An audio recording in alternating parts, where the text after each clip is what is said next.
Hello दोस्तों, आज के इस वीडियो में ना इस तरह के प्रश्न को सेकेंडों में हल करना सीखेंगे। तो वीडियो को अंत तक जरूर देखिएगा, बहुत ही मजा आने वाला। तो चलिए प्रश्न की ओर चलते हैं। देखिए प्रश्न है, एक 210 मीटर लंबी रेलगाड़ी सम्मुख दिशा से 4.5 किलोमीटर प्रति घंटा की चाल से आ रहे एक व्यक्ति को 12 सेकंड में पार करती है। रेलगाड़ी की चाल ज्ञात कीजिए। ध्यान से समझिए। सम्मुख दिशा मतलब ऐसे ये इधर से और ये ऐसे इधर से आ रहा है। अगर दोनों जो है सम्मुख दिशा में है, ठीक है, तो दोनों चालों का योग हो जाएगा। अगर ये इधर से एक जा रहा है और एक इधर से आ रहा है तो दोनों चालों का क्या होगा, योग हो जाएगा। तो अब देखिए यहाँ पर हमें निकालना क्या है, चाल निकालना है। किसका, रेलगाड़ी। तो रेलगाड़ी की चाल मान लेते हैं x किलोमीटर प्रति घंटा है। क्या है, x किलोमीटर प्रति घंटा है। अब देखिए टाइम बराबर होता है डिस्टेंस बट्टा स्पीड। स्पीड जो होता है अपेक्षित चाल होता है, ठीक। तो यहाँ पर देखिए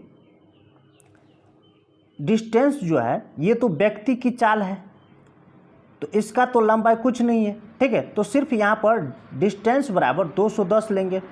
210 मीटर बट्टा में चालों का योग या अंतर होगा। अगर दोनों ऐसे हैं तो दोनों चालों का योग होगा। अगर दोनों ऐसे चलता तो दोनों चालों का क्या होता, अंतर होगा। तो यहाँ पर दोनों चाल का योग करेंगे तो x प्लस 4.5। देखिए यहाँ पर ये जो है ये किलोमीटर प्रति घंटा ये है और ये भी किलोमीटर प्रति घंटा माने हैं। तो हमें यहाँ पर सेकंड में आ रहा है, मतलब छोटा यूनिट में आ रहा है। तो देखिए एक होता है 5/18, ठीक है, यूनिट बदलने के लिए एक होता है 18/5। तो बड़ा यूनिट से छोटा यूनिट में बदलना है तो इससे छोटा में बदलना है तो इससे गुना करना है। तो 5/18 से क्या करना होगा, गुना कर देना हो। तब यह समय आ रहा है आपका कितना, 12 सेकंड आ रहा है, ठीक। अब इसे हल कीजिए। देखिए 3 से 3 चौका 12, 3 से 3 सत्ते 21, 1 0, फिर 2 से 2 दूना 4, 2 से ये 35 आ जाएगा, ठीक। अब तिरछा गुना कर दीजिए तो ये हो जाएगा x प्लस 4.5 गुने 5/18 गुने 2 बराबर कितना, 35। 2 से 9 कट जाएगा, 2 9 18, 5 से 5 सत्ते 35। अब ध्यान से देखिए,